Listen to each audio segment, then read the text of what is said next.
اگر پیرنٹس نہ مانے بچوں کی شادی کے حوالے سے تو کیا کورٹ میرج کی جا سکتی ہے؟ بچے کورٹ میرج کر سکتے ہیں کیا؟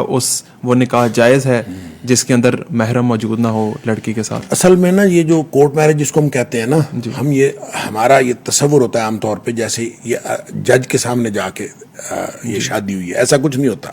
یہ وکیل کے چیمبر میں ہوتی ہے جی جی، اور جج کے پاس جا کے صرف اس کو انڈورسمنٹ لی جاتی ہے. یہ ہوتی وکیل کے چیمبر میں، اور اس میں جو لڑکی ہے اس کا کوئی ولی شامل نہیں ہوتا. بالکل. اور نبی کریم صلی اللہ علیہ وسلم نے فرمایا لا نکاح الا بولی، ولی کی اجازت نہ ہو تو نکاح ہوتا ہی نہیں ہے. اللہ. اور پھر نبی پاک صلی اللہ علیہ وسلم نے یہ بھی فرمایا کہ اگر کوئی خاتون اپنے ولی کے بغیر نکاح کر لیتی ہے فنکاحھا باطل فنکاحھا باطل فنکاحھا باطل، 3 دفعہ آپ نے فرمایا کہ اس کا نکاح باطل ہے، اس کا نکاح باطل ہے، اس کا نکاح باطل ہے. یہاں چونکہ اصل میں پاکستان کا جو قانون ہے اس میں اس شادی کی حیثیت ہے. پاکستان کا قانون اس کو انڈورس کرتا ہے، اس کو ویلڈ سمجھتا ہے، لہٰذا وہ اس کو قانون کا ایک قانونی تحفظ حاصل ہو جاتا ہے. وہ قانونی تحفظ لینے کے لیے یہ مفرور لڑکیاں دیکھیں، ضیاء الحق آیا تھا نا جب اس نے ایک قانون بنایا تھا جو حدود آرڈیننس جو بعد میں یہ ختم کر دیا گیا کسی طریقے سے، تو اس نے یہ قانون بنایا تھا کہ جو لڑکی بھی گھر سے بھاگ کر نکاح کرے گی، ہر مفرور لڑکی اس کے اوپر زنا کا پرچہ درج ہوگا. اللہ. اچھا. اور شیخ اسلام میں بھی ایسا ہی ہے؟ بالکل ایسا ہی ہے. اچھا اچھا. کہ آپ جو بچی گھر سے فرار حاصل کرتی ہے تو اس کے اوپر تو پرچہ ہونا چاہیے. تو یہ قانون اس کو تحفظ دیتا ہے کہ آپ فرار ہو جائیں اور جا کے آپ شادی کر لیں. یعنی ماں باپ کے بھی عزت کا جنازہ نکل جاتا ہے، ماں باپ کے سر پہ بھی خاک ڈال کے اور سب کچھ کر کے وہ جا کے تو قانون اس کو تحفظ دیتا ہے.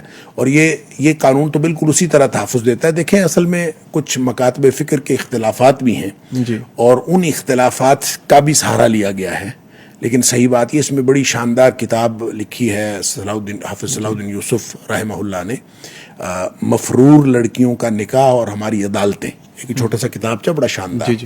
تو اس کو پڑھنا چاہیے، اور اس میں انہوں نے بڑا زبردست لکھا ہے اور پورے دلائل دے کے لکھا ہے کہ یہ مفرور لڑکیوں کا نکاح جو ہماری عدالتیں کر رہی ہیں بالکل کوئی نکاح نہیں ہوتی. لیکن شیخ جو لوگ باہر ہیں، ابراڈ ہیں، وہ بھی اس طرح سے نکاح کرتے ہیں. وہاں کا قانون جو ہے وہاں پہ آپشن کوئی نہیں ہوتی ان کے پاس، تو وہاں پہ یہ دیکھیں ولی کا جو کانسیپٹ ہے نا، دیکھیں ولی آپ کا کہیں تو ہے نا، کہیں تو ایگزسٹ کرتا ہے نا دنیا میں، کہیں اس کی کانسنٹ شامل ہونی چاہیے.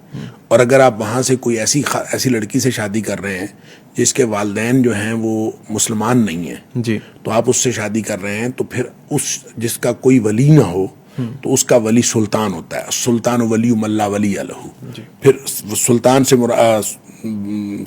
مراد اسٹیٹ، ریاست ولی ہوتی. اب یہ پاکستان کے اندر بھی یہ جو لڑکیوں کے نکاح کے حوالے سے اگر یہ دیکھا جائے گا، اگر کوئی ولی جو ہے وہ ظلم کر رہا ہو یا زیادتی کر رہا ہو یا کوئی ایسا یعنی ظالمانہ طریقے سے بچی کو اس کیا اپنی مرضی کی شادی نہ کرنے دے رہا ہو، ریسٹرکشنز لگا دی ہوں، کوئی ایسی بات ہو جس میں یہ دیکھیں والدین سے زیادہ بچی کا کوئی خیر خواہ نہیں ہوتا. اور اگر یہ ثابت ہو جائے کہ اس کا دماغ چل گیا ہے، وہ مجنون ہے، وہ پاگل ہے، وہ ایسا ہے، یہ ثابت کر دیا جائے عدالت میں، تو پھر اس ولی کی ولایت ختم ہو جاتی ہے. اور جب اس کی ولی کی ولایت ختم ہوگی تو پھر جج بطور ولی نکاح کر سکتا ہے. پھر سلطان ولی من لا ولی، یہ تو ہے.